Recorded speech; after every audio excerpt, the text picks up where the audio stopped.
প্রিয় বন্ধুরা, আজ আমার এই ভিডিওর মাধ্যমে আজ আমি বলে দেবো, যদি বিবাহিত মহিলাদের ক্ষেত্রে আপনারা এসআইআরের ফর্ম কীভাবে পূরণ করবেন এবং যাদের যেসব মহিলাদের বিয়ে হয়নি বা যে পুরুষদের বিয়ে হয়নি বা যাদের ফ্যামিলিতে কারোর কোনো রিলেটিভের লাস্ট এসআইআর বা 2002 সালের ভোটার লিস্টে কোনো রিলেটিভের নাম নেই, তারা কিভাবে ফর্ম ফিল আপ করবে।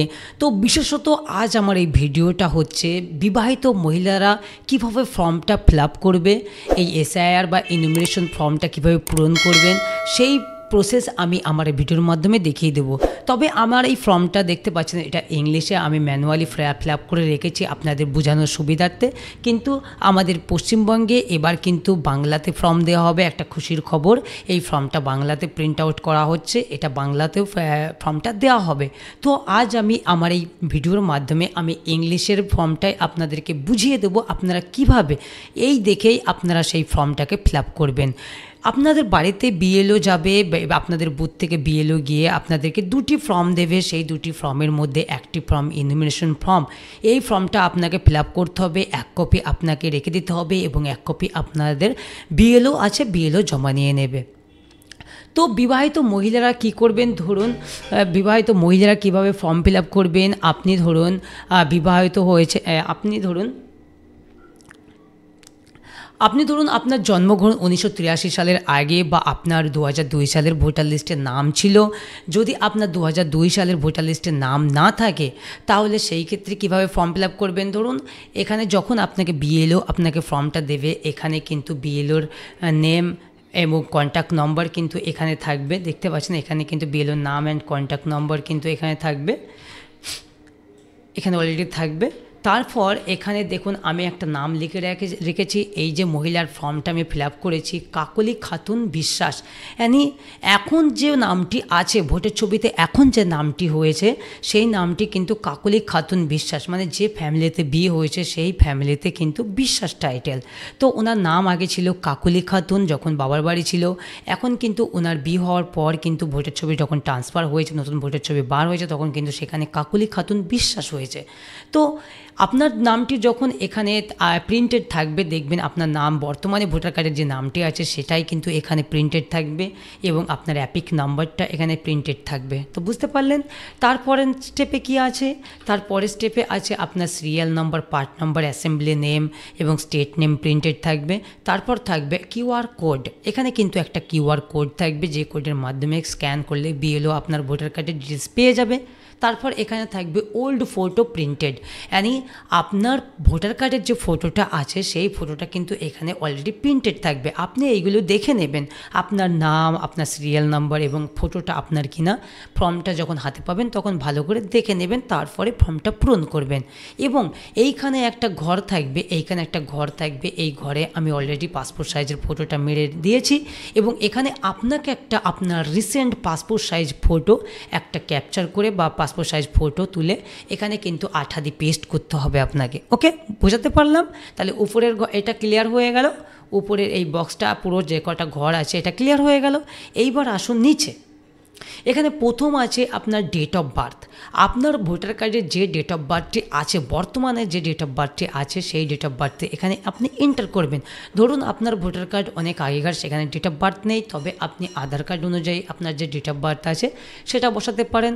আপনি চেষ্টা করবেন আপনার ভোটার কার্ড অনুযায়ী ডেট অফ বার্থটা বসানোর। ওকে, তারপর এখানে বলছে আধার কার্ড নাম্বার অপশনাল, এখানে অপশনাল বলেছে, আধার কার্ড নাম্বারটা না দিলেও চলবে, যদি আপনার কাছে থাকে তাহলে আপনি দিতে পারেন। অবশ্যই আধার কার্ড নম্বর আছে, সেই ক্ষেত্রে আপনি আধার কার্ড নম্বরটা এই ঘরে আপনি বসিয়ে দেবেন। কেমন? তারপর আসুন এখানে মোবাইল নম্বর আছে, মোবাইল নম্বর, এখানে মোবাইল নম্বরটি আপনি আপনার মোবাইল নম্বরটি এখানে বসিয়ে দেবেন। তারপর এখানে দেখুন একটা মেন স্টেপ যেখানে সকলেরই ভুল হওয়ার কথা, এখানে দেখুন ফাদার অবলিক গার্জেন, এখানে বুঝতে পারছেন ফাদার অবলিক গার্জেন, এখানে কার নাম বসাবেন। আমি যেহেতু এই যে মহিলাটার আমি ফর্ম ফিল আপ করছি, ইনি একটা মহিলা, ইনি বিবাহিত মহিলা, সেই ক্ষেত্রে এনার বর্তমানে ভোটার কার্ডের যিনি গার্জেন আছেন বা ভোটার কার্ডের যিনি নাম আছেন ওনার নামই কিন্তু এখানে বসাতে হবে। আমি ফাদার নামটা কিন্তু এখানে কেটে দিয়েছি, তাহলে গার্জেন নেমটা যেটা হবে ওনার ভোটার কার্ড অনুযায়ী ওনার স্বামীর নাম বসিয়ে দেবো। কীভাবে? ওয়াইফ অফ, ওয়াইফ অফ বসিয়ে আপনি নামটা বসিয়ে দেবেন, ওনার স্বামীর নামটা, আপনার স্বামীর নামটা আপনি বসিয়ে দেবেন।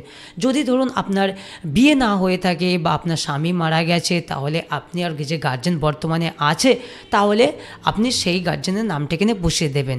আপনার বাবা হলে বাবার নাম বসিয়ে দেবেন। আপনার ধরুন বিয়ে হয়নি, অনেক মহিলা বা পুরুষের ক্ষেত্রেও সেম, মহিলার ক্ষেত্রেও পুরুষের ক্ষেত্রেও যদি আপনার বিয়ে না হয়ে থাকে তাহলে আপনি আপনার বাবার নামটি কিন্তু এখানে বসাবেন। কেমন? পুরুষের ক্ষেত্রে তো বাবার নাম বসাতেই হবে, আর মহিলাদের ক্ষেত্রে যেহেতু আমি ফর্মটা ফিল আপ করে দেখাচ্ছি, তো সেই ক্ষেত্রে আপনার যদি স্বামী থাকে, আপনার ভোটার কার্ডে যদি স্বামীর নাম থাকে গার্জেন হিসাবে স্বামীর নাম বসাবেন। ওকে, তারপর এখানে আপনার গার্জেন বা ফাদার, আপনি যদি বিবাহিত হন তাহলে আপনার গার্জেন বা স্বামীর নামের ভোটার কার্ড নম্বরটি এখানে বসাতে হবে। তারপর এখানে আসুন, এখানে মাদার নেম, কার মায়ের নাম? আপনার মায়ের নাম। আমি যে কাকুলি খাতুন বিশ্বাসের ফর্মটা ফিল আপ করে দেখাচ্ছি, আপনি যে ফর্মটা ফিল আপ করছেন আপনার মায়ের নামটা এখানে বসিয়ে দেবেন। আমি বসিয়ে দিয়েছি। তারপর এখানে মায়ের অ্যাপিক নাম্বার যদি থাকে বসিয়ে দেবেন। কোন অ্যাপিক নাম্বারটা বর্তমানে আপনার মায়ের ভোটের ছবিতে যে অ্যাপিক নাম্বারটা আছে, কিন্তু এই ঘরটা কিন্তু 2025 সাল অনুযায়ী এইটা কিন্তু 2025 সাল অনুযায়ী যে ভোটার লিস্টে বা ভোটার কার্ডে যে ডিটেলস থাকবে সেই ডিটেলস অনুযায়ী কিন্তু ফিল আপ করবেন। ওকে, আচ্ছা, তারপর আপনার আপনার এখানে স্পাউস নেম আছে, আপনার স্পাউস নেম, ইনি যেহেতু মহিলা, এনার স্পাউস বা স্বামী, আপনি যদি মহিলা হন তাহলে স্বামীর নাম বসাতে হবে, যদি আপনি পুরুষ হন তাহলে আপনার ওয়াইফের নাম বসাবেন। ওকে, তারপর আপনার স্পাউস বা স্বামী বা ওয়াইফের ভোটার কার্ড নম্বরটা এখানে বসাবেন। যেহেতু এই মহিলা স্বামীর নাম বসিয়েছে, সেহেতু ওনার স্বামীর ভোটার কার্ড নম্বরটা এখানে বসিয়ে দিয়েছে। কেমন? তারপর নিচে আসুন, এটা কিন্তু আর একটা গুরুত্বপূর্ণ। এখানে দেখুন লেখা আছে details of the elector in the electoral role of the last SR. যদি এই কাকুলি খাতুন বিশ্বাসের লাস্ট এসআর কবে হয়েছিল? 2002। লাস্ট 2002 সালের ভোটার লিস্টে যদি নাম থাকে তবেই কিন্তু কাকুলি খাতুন এই ফর্মটা ফিল আপ করবে। ওকে, ফর্ম ফিল আপ করবেন। আপনি এটা ভেবে নিন, যদি আপনার যখন এই ফর্মটা আপনি যখন ফর্মটা ফিল আপ করছেন, যদি আপনার 2002 সালের লাস্ট এসআর ভোটার লিস্টে যদি নাম থাকে তবেই কিন্তু আপনি এই বাসাইডের ঘরটা পূরণ করবেন। কিভাবে পূরণ করবেন? এখানে ইলেকটোরাল নাম মানে আপনার নামটি এখানে বসাতে হবে, আপনার অ্যাপিক নাম্বারটা, সেকেন্ডে আপনার অ্যাপিক নাম্বারটা এখানে বসাতে হবে, তারপর আপনার রিলেটিভ নেম, রিলেটিভ তখন কে ছিলেন? আপনার ধরুন তখন বিয়ে হয়নি, 2002 সালের ভোটার লিস্টে যখন ভোটার হয়েছে তখন কিন্তু আপনার বিয়ে হয়নি, তখন আপনার গার্জেন হিসাবে আপনার বাবার নাম ছিল। তো ভোটার কার্ডে আপনার ওই হিসাবে আপনার 2002 সালের যে ভোটার লিস্ট আপনার কাছে আছে সেটা দেখে কিন্তু এটা ফিল আপ করবেন। তখন যে গার্জেন বা পিতার নাম ছিল সেটাই কিন্তু এখানে বসাবেন। ওকে, তারপর রিলেশনশিপ গার্জেনের সঙ্গে কি? আপনার বাবার সম্পর্ক। ওকে, তারপর আপনার ডিস্ট্রিক্ট আছে, ডিস্ট্রিক্টটা বসিয়ে দেবেন, তারপর স্টেটটা বসিয়ে দেবেন এখানে, তারপর আপনার অ্যাসেম্বলি নেমটা এখানে বসাবেন, তারপর অ্যাসেম্বলি নাম্বারটা এখানে বসাতে হবে, তারপর আপনার ভোটার লিস্টে 2002 সালের ভোটার লিস্টের যে পার্ট নাম্বারটা এখানে বসাবেন, তারপর আপনার যে সিরিয়াল নম্বরে আপনার নামটি আছে সেই নাম্বারটি এখানে ক্রমিক নম্বর বা সিরিয়াল নাম্বারটি বসিয়ে দেবেন। তাহলে গেল। বাসাইডের ফর্মটা কারা ফর্মটা প্রয়োগ করবেন? যে ব্যক্তিদের বা যে মহিলাদের 2002 সালের ভোটার লিস্টে নাম আছে তারাই কিন্তু এটা ফিল আপ করবে। ওকে, তারপর কি করবেন? তারপর এখানে দেখুন details of the relative whose name is given in the previous column in the last SR. আপনার রিলেটিভের মধ্যে কারোর যদি লাস্ট এসআরে বা 2002 সালে নাম থাকে তাহলে সেই নাম এখানে বসাতে পারেন। ওকে, কোন ঘরটায়? ডান সাইডের এই বক্সে আপনি বসাবেন। বুঝতে পারলেন? আর যদি আপনার 2002 সালের ভোটার লিস্টে নাম নেই তাহলে কিন্তু এই বাসাইডের ঘরটা এটা কিন্তু আপনাকে ফিল আপ করা লাগবে না, আপনি এটা ব্ল্যাঙ্ক ছাড়বেন। আর একটা কথা হচ্ছে, যদি আপনার ফ্যামিলির কোনো রিলেটিভের 2002 সালের নাম নেই, আপনার কোনো রিলেটিভের নাম নেই, আপনারও নাম ছিল না, আপনার কোনো রিলেটিভের নাম ছিল না, তাহলে কিন্তু এই দুটি বক্সের মধ্যে একটাও আপনি ফিল আপ করবেন না, এটা পুরোটাই আপনি ব্ল্যাঙ্ক ছেড়ে দেবেন। শুধুমাত্র ফিল আপ করবে এইটা, আপনি শুধু ফিল আপ করবেন, এই উপরের বক্সটা ফিল আপ করবেন। কেমন? আচ্ছা, তাহলে আপনার যদি রিলেটিভের কারোর নাম থাকে, ধরুন আপনার বাবার নাম ছিল, তাহলে প্রথমে আপনি এখানে আপনার বাবার নামটি এখানে বসাবেন, এখানে আপনার বাবার নামটি বসিয়ে দেবেন। কোথায়? এইখানটায়। এখানটা আপনার বাবার নামটা বসিয়ে দেবেন, তারপর বাবার অ্যাপিক নাম্বারটা বসাবেন, কোন আপনার 2002 সালে ভোটার লিস্ট অনুযায়ী বাবার অ্যাপিক নাম্বার যেটা ছিল তখন সেই নাম্বারটা কিন্তু এখানে বসাবেন। অনেকেরই কিন্তু ভোটার নাম্বার চেঞ্জ হয়েছে, অ্যাসেম্বলি চেঞ্জ হয়েছে, পার্ট নাম্বার চেঞ্জ হয়েছে, 2002 সালের ভোটার লিস্ট অনুযায়ী যা থাকবে সেটাই কিন্তু বসাবেন। তারপর রিলেটিভ নেম, কার রিলেটিভ নেম, এই যে বাবার নাম বসিয়েছেন আজিজ বিশ্বাস, এই যে আজিজ বিশ্বাস বসিয়েছেন, আজিজ বিশ্বাসের বাবার নামটা এখানে বসাতে হবে। ওকে, তারপর রিলেশনশিপ ওনার সঙ্গে কী ছিল, বাবা, তারপর বাবা বসিয়ে দেবেন, ডিস্ট্রিক্ট বসিয়ে দেবেন, স্টেট বসিয়ে দেবেন, তারপর অ্যাসেম্বলি নেমটা বসাবেন, তারপর পার্ট নাম্বারটা বসিয়ে দেবেন, অ্যাসেম্বলি নাম্বারটা বসাবেন, পার্ট নাম্বারটা বসাবেন, তারপর বাবার যে সিরিয়াল নাম্বার বা ক্রমিক নাম্বার ছিল সেটা বসিয়ে দেবেন। গেল, বোঝাতে পারলাম? তাহলে যদি আপনার 2002 সালে আপনি ফর্মটা ফিল আপ করছেন, আপনার যদি 2002 সালে নাম না থাকে তাহলে বাঁ সাইডের ঘরটা কিন্তু আপনাকে ফিল আপ করা লাগবে না, এটা ব্ল্যাঙ্কে ছেড়ে দেবেন।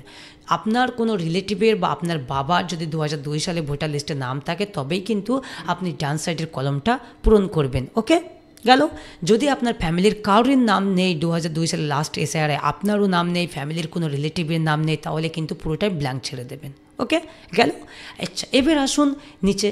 আপনি এখানে দেখুন, এখানে সিগনেচার করতে বলেছে, বা যদি আপনি সিগনেচার না পারেন তাহলে আপনার লেফট থাম্বের আপনার যে বুড়ো আঙুলটি আছে তার একটা থাম্ব এখানে বা এই টিপ সই আপনি এখানে টিপ দিয়ে দেবেন, আপনার কোনো কালি দিয়ে স্ট্যাম্পিং দিয়ে স্ট্যাম্প করে দেবেন। এখানে যদি আপনি সই না পারেন, থাম্বও না দিতে পারেন, তাহলে এখানে নাম, আপনার নামটা বসিয়ে, আমি যেহেতু কাকলি খাতুন বিশ্বাস নামটা বসিয়ে দিয়েছি, তারপর আপনার ফ্যামিলি রিলেটিভের কোনো কেউ যে প্রাপ্তবয়স্ক ভোটার প্রাপ্ত হয়েছে তার কোনো সই করে দিলে এখানে চলবে। ওকে, তারপর নিচে আসুন, নিচে এখানে বিএলও সিগনেচার, এখানে বিএলও সিগনেচার করলে কিন্তু আপনার ফর্মটা ফিল আপ কমপ্লিট। এই ফর্মটা ফিল আপ করার পর আপনি আপনার বিএলওকে 1 কপি জমা দিয়ে দেবেন এবং আপনাকে হয়তো বিএলও একটা কপি বা জেরক্স আপনাকে দিয়ে দেবে।